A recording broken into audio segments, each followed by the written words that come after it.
ही पौडिकेमलराणी गवताळ प्रदेश डोंगर म्हणजे पडीक प्रदेश नसतात.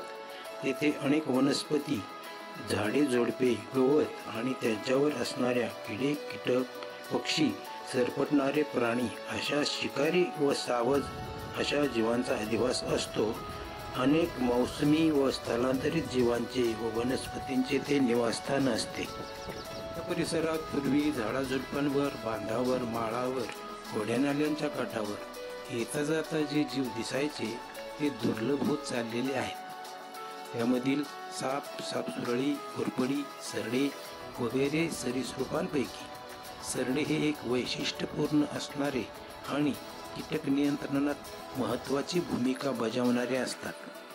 अशा या सरड्यांपैकी खास करून दिसणारे सरडे म्हणजे कलरफुल थ्रोटेड लिझार्ड किंवा रंगीत पंख असणारा गळ्याचा सरडा. असे हे सरडे ठराविक प्रदेशात ठराविक काळात दक्षिण भारतातील सह्याद्रीच्या ओसाड कोरड्या भागात, पठारी भागामध्ये उन्हाळा संपताना व पावसाळ्याच्या सुरुवातीला साधारण एप्रिल, मे, जून या काळात सक्रिय झालेले दिसतात. हा त्यांचा विणीचा हंगाम असतो. त्यांमधील नर आणि मादी जरी सारखेच दिसत असले तरी विणीच्या हंगामामध्ये नराच्या गळ्याखाली एक चमकदार रंगीत पडदा पंख्याप्रमाणे उघडतो, ज्याला ड्युलॅप म्हटले जाते. मादीला आकर्षित करण्यासाठी आणि प्रतिस्पर्ध्याला शह देण्यासाठी हा सरडा थोड्या उंच जागी जाऊन या पंख्याची उघडझाप करून त्याचे प्रदर्शन करतो. आणखी एक खास करून पश्चिम घाट किंवा महाराष्ट्रात आढळलेली दुर्मिळ असणारी सरड्याची प्रजाती म्हणजे इंडियन रॉक ॲगामा. ही दक्षिण भारतातील खडकाळ टेकड्यांवर आढळणारी असून यांचे शरीर लांब व सडपातळ असून डोके त्या मानाने मोठे असते.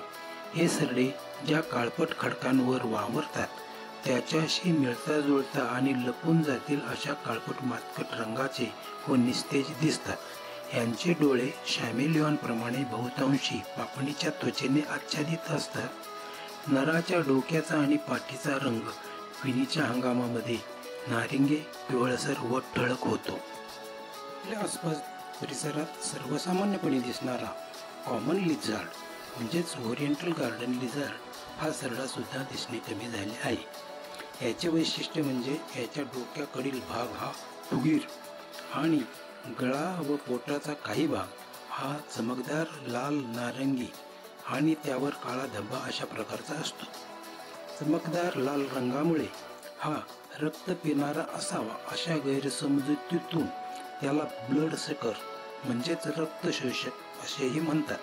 नर गार्डन लिझार्ड विणीच्या हंगामामध्ये माद्यांना आकर्षित करताना घसा फुगविणे, डोके हलविणे अशा पद्धतीने रंगाचे प्रदर्शन करतात आणि प्रतिस्पर्ध्याला शह देण्यासाठी पुशअप्स काढल्याप्रमाणे शरीर वरखाली करणे अशा क्रिया करतात. मादी सरडा जमिनीमध्ये बीळ करून 10 ते 15 अंडी घालते. 6 ते 7 आठवड्यात त्यातून पिले बाहेर येतात. याचे सर्व प्रकारचे सरडे हे कीटकभक्षी असून झुरळे, टोळ, पतंग वगैरेही खातात. उंचावर जाऊन प्रदर्शन करून मादीला आकर्षित करण्याच्या प्रयत्नात हे सरडे कधीकधी शिकारी पक्ष्यांचे सावज होऊन भक्ष्यस्थानी पडतात.